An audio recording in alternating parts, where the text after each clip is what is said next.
Welcome to the channel. Today we will explore how to enable dark mode on the Google Earth app for your phone. Many users prefer a darker interface to reduce eye strain and enjoy a more visually comfortable experience. Let's begin the steps. First, open the Google Earth app on your phone. Next, tap on the profile icon located at the top right.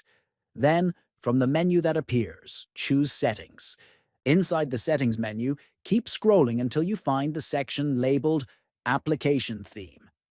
Under this section, tap on the menu option, which will display different theme choices. Finally, select Dark Theme from the options provided.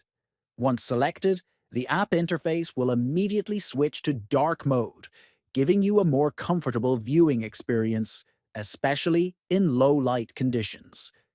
If you found this guide helpful, please subscribe to the channel, like this video, and share it with friends. Thanks for watching, and stay tuned for more tips.